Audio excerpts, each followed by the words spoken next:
usa ka hilom nga baryo nahimutang tiwala sa mga bungtod ug malinawon nga mga talanawon. Nakita namo ang usa ka nag-inusarang tigulang nga babae nagpuyo sa iyang ubos nga cottage. Ang iyang mga mata napuno sa kaalam sa edad, gidayan-dayanan sa usa ka pananawon. Usa kadaklit nga pagtan-aw sa upat ka mga batanong lalaki nga gitakda nga moabot sa iyang pultahan. Wala siya masayod nga hapit na di ay mahitabo ang kapalaran sa iyang baryo.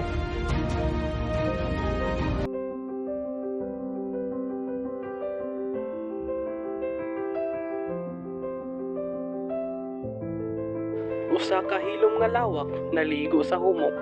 Bulunawon nga kahayag sa adlaw. Usa ka grupo sa mga batanon ang makugihong nang limpyo sa luna, nag-abog o nang limpyo. Samtang sila nagtrabaho, ang ilang pagtagad madani sa usa ka talagsaon nga pagdiskubre. Iwala sa mga kalat, ilang nasakpan ang usa ka abogon nga karaang libro. Ang hapi niini gidayan-dayanan og talagsaong titulo, ang basahon ni Mormon. Nagsinyas kini kanila, samtang mainampingon nilang giablihan ang karaang basahon. Nakulit sa ilang mga nawong ang pagkamaosisiun.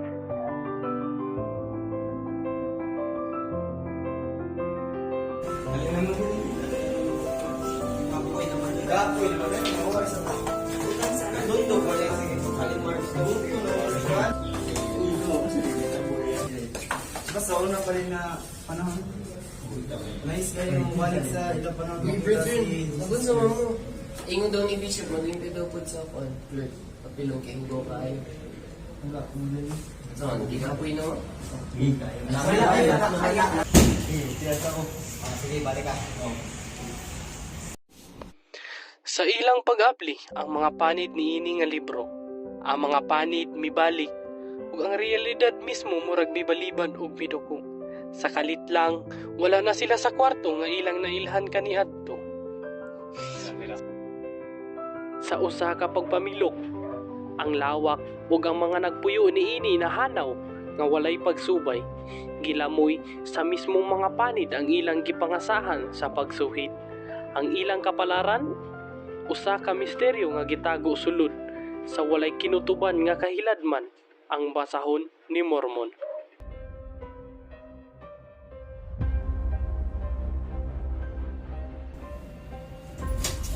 Nay?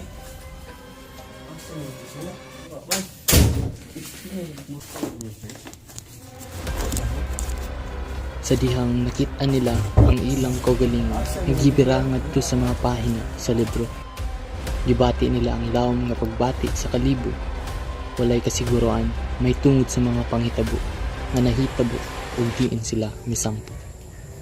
Sa ilang pagtan-aw sa palibot, ilang nakita ang usa ka grupo sa mga tao nga nailhan nga mga lamanay.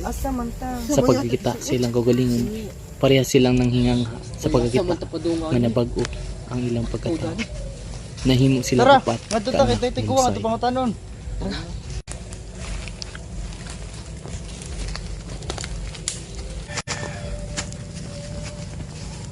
Pwede mong matanan ng unsa din yung lugar. Asa daya mo gikan? Asa daya mo gikan? Wala mo kay ba? Alay, sunod mo ka na ko. Ano mo ito, May? Nay. Bye, Nay!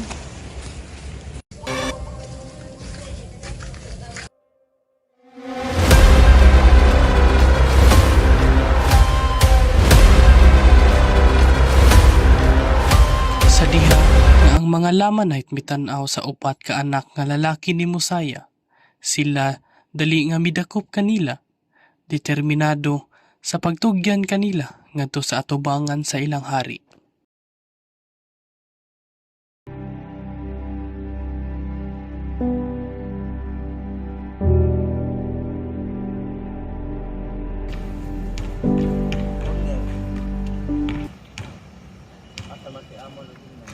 Tuwa sila nagpakaon sa kabayo.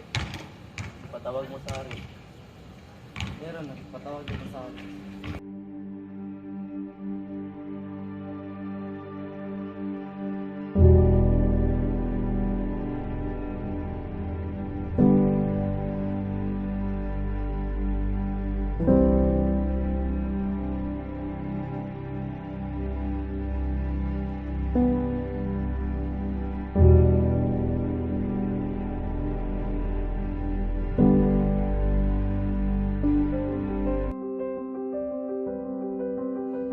Ang hari nangita og mga tubag.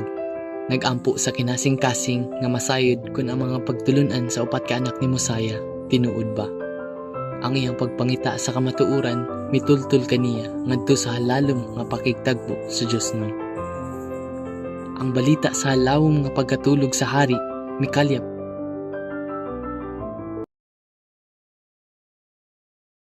Apan ang upat ka anak ni Mosiah maalamon ug makanunayon, mibarog nga lig-on. Sila mipasubot nga ang hari anaa sa tubangan sa Dios, nakasinati ug usa ka balaan nga pagpakita, ug nga siya mubalik sa tukma nga panahon. Ang hari nahigmata, naligo sa balaanong kahayag, ug mainitong mipamatuod sa katinuod sa Dios, ug sa kamatuoran sa upat ka anak sa mga pagtulunan ni Mosiah. Ang mga tawo na dasig sa pagpamatuod sa hari, midawat sa ebanghelyo ug ang ilang hugot nga pagtuo, milambo. Pinaagi sa hugot nga pagtuo ug pagpamatuod, usa ka gingharian na usab, nakakaplag o panaghiusa, katuyuan ug mas lawom na koneksyon sa ilang tiglalang.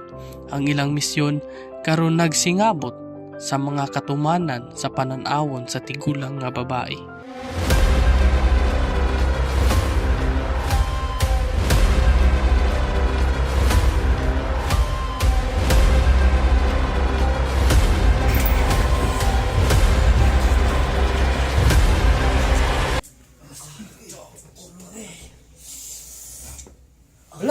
Nakabalik na ta!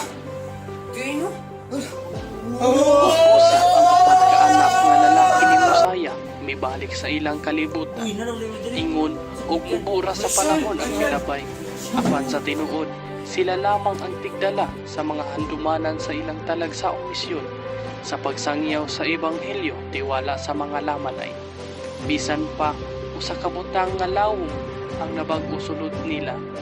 Usa ka bag-ong nakit-an ug dili matarong nga tinguha sa pag-ambit sa mensahe sa paglaom ug kaliwasan sa tibuok kalibutan. Ang ilang kasing-kasing nagdilaag sa kalabi nga kadasig sa pagpakaylap sa pulong sa Dios sa tanan nga maminaw. Ug busa nagpadayon ng ilang panaw na puno sa katuyuan ug determinasyon, samtang gisugdan nila ang sunod nga kapitulo sa ilang talagsaon ng mga kinabuhi. And he will lead the way. We know his voice, we've heard it